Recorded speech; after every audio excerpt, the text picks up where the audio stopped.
And his two buddies, the Calpo brothers, last seen with 18-year-old Natalie the night she disappeared. And we are on high alert here for DNA test results now underway on blonde hair found on thick duct tape found on an Aruban beach. Is this Natalie's hair? Plus, multi-millionaire engineer Donald Moringello's wife was missing a solid month before he thought to even mention her disappearance to anyone. Now, after a hung jury first time around, he is back in court on trial for the murder of his wife, Hattie Fern Burglar. She was found in a Florida bay, weighted down with cement blocks just behind the couple's luxury home.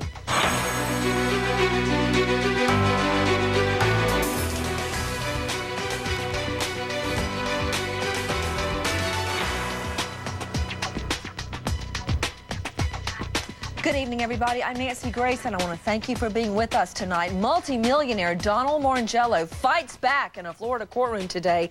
The wealthy engineer stands accused of shooting his wife, Hattie Fern Burglar, 4 times, then dumping her body in the choppy waters of a Florida bay. Prosecutors claim cement blocks attached to Hattie's body are the same cement blocks found in Moringello's home. But first, let's go live to Aruba. Breaking news in the Natalie Holloway missing girl mystery.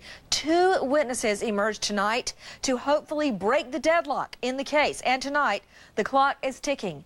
DNA results on blonde hair found by a park ranger. The hair attached to duct tape.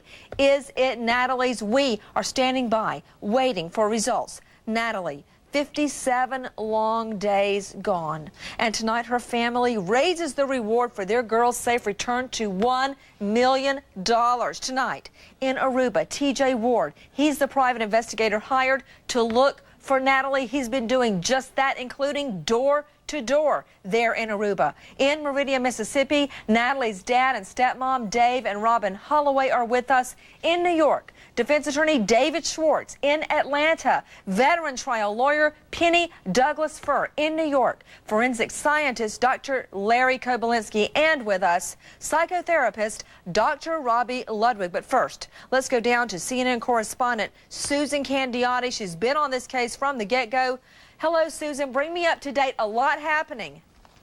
There is a lot happening. Let's see, where do we begin? Well, first of all, police are currently analyzing a sworn statement that they took yesterday from a man who says from a man who is a gardener who works in the area, and said that the night of Natalie's disappearance, he was feeling very hot, didn't have air conditioning at his place, and so he got in his car, and at about 2:30 in the morning, as he was driving to someone else's house, he said he practically sideswiped a car that he thinks was the Calpo's car, in which the Calpo brothers were, and you're on as well, that vehicle that was parked near a local racket club. Now, he said that he could tell that inside the car were those 3 people, he believes. And he said again that that was about 2:30 in the morning. So authorities are now talking to other people to try to verify that statement, verify his whereabouts, and try to learn whether that timeline fits in. Clearly, there are some questions with it. Remember, at about 1 o'clock in the morning, they left the bar. Then, we know that according to one statement, and the problem is there are different statements here that we're dealing with, but at about 2:30 in the morning, you consider it would take probably about a half hour from those who were in the know down there to drive from the racket club to get back to, let's say, the Calpo brothers' home. Why are we mentioning that? Because we know that about 3 o'clock in the morning, according to one of the Calpo brothers, they were on the internet in a chat room at 3 o'clock in the morning. From what I hear, you'd really have to hightail it to make it there in a half hour, have time to go in the house, turn on the computer, and go online. But that's one of the many things that are happening. Shall I keep going, or do you want me to pause there? Hold on. Wait a minute. Susan Candiotti is with us. Susan, hasn't there been suggestions that the timing device on the computer had been tampered with? So how do we know what time these IM instant messages were really sent? Well, of course, that's one of many questions you have to look at. There are a lot of controversy here and a lot of people saying different things about different times, but clearly that's one thing that they would have to delve into. You can't always trust those times, sure, and they could have been jiggered with. And we've got that, again, the problem with how long it took authorities to question all the people involved in this case as possible suspects. Now, remember, at least a week and a half went by. So, okay, tonight we've got a gardener that can explain why he was out and about and seeing what was going down that night. Nearly sideswiped, what was it, a silver Honda type car? Yes, a car that looked like that, white, silver, yes. And Susan, did he think he saw 3 people in there, 3 males? He said that he had enough time to look in and actually identify those 3 people. He thinks he could identify them as being the Kalpo brothers as well as Vandersloot. Well, Penny Douglas Furr, I mean, the reality is the timeline is not written in stone. You're talking to a bunch of teenagers who think she left Carlos and Charlie's at a certain time. This guy thinks he saw the guys at a certain time, nearly sideswiped them. The only time that could be set in stone is the time on their computer, these 3 suspects' computers, and even that could be tampered with, Penny. Well, you're right, Nancy. However, it's my understanding that if you get the hard drive and you have a computer expert, they can tell exactly when those messages were sent, even if they have been tampered with. And I also would check Mr. Vandersloot's phone. I understand he sent an urgent call to the Kalpo brothers on that very same night, and I would like to know why he was sending an urgent call to the Kalpo brothers. Of course, T.J. Ward, unless it was all a setup and all these IM instant messaging and phone calls and all that between cell phones was just a cover-up to throw people off the timeline, the true timeline, T.J. Well, it could be. I wouldn't be surprised from what I've seen already. But after we had learned about the information from yesterday, I did some good old-fashioned detective work and went out to the racket club in the subdivision and started knocking on doors. Ironically, later on this afternoon, I found a girl that and a husband lived in a house just adjacent to where the water and the lake is, and she started telling me about a car that she saw about 6 or 7 weeks ago, which would be after the disappearance of Natalie, a silver car that was in a neighborhood 3 or 4 times at night, riding around the racket club and around the neighborhood that are a lot of cul-de-sacs.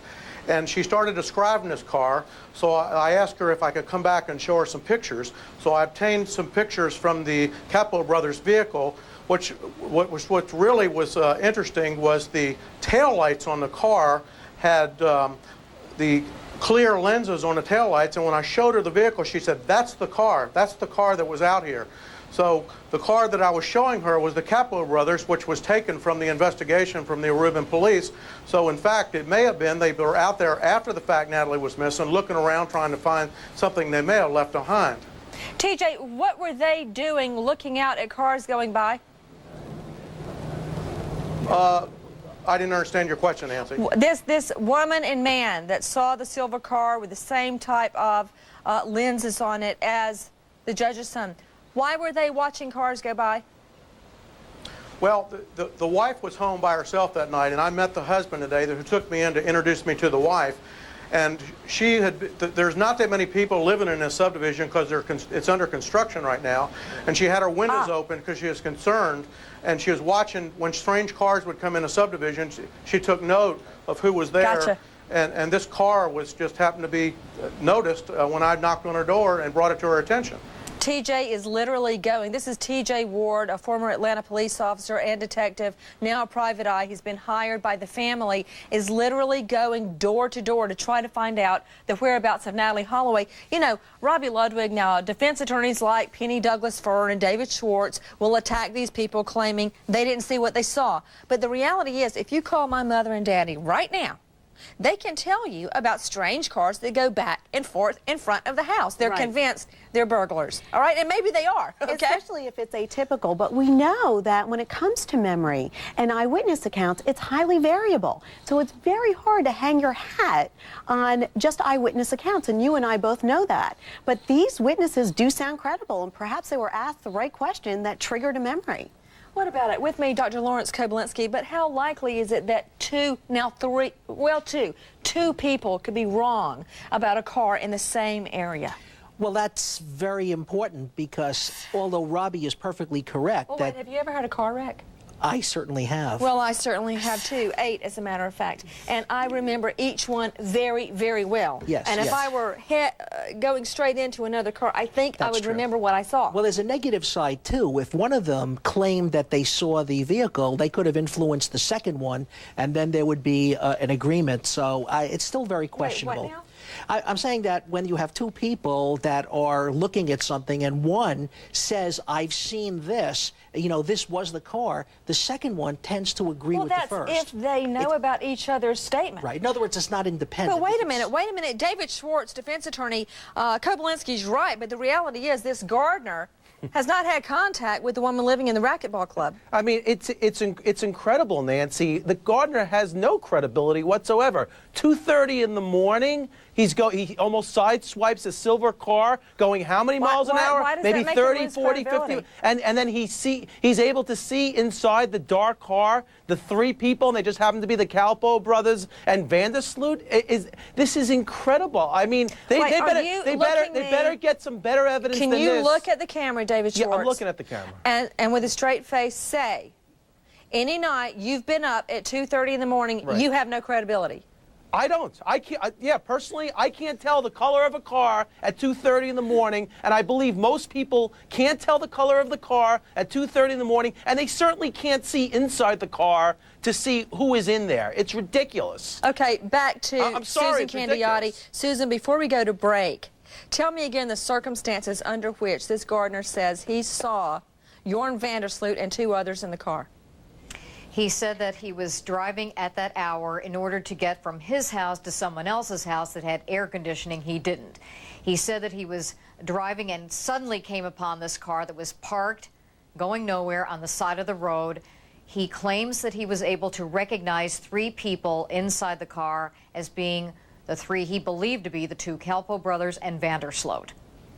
With me is CNN correspondent Susan Candiotti. When we come back, Natalie's father and stepmother are with us, Dave and Robin Holloway. Please stay with us. And with the new investigative team, I got TJ down there, and I know he's going to dig. He's going to dig into some things that nobody else will give me answers to. I want him to go back from the beginning. I want the statements from the 2 uniformed officers that were there with me that night that spent 2 hours with us, at least their written report that they had that night. And I want him to dig into Paulus Vandersloot, and he's involved in this, and I want him to dig and find out more information.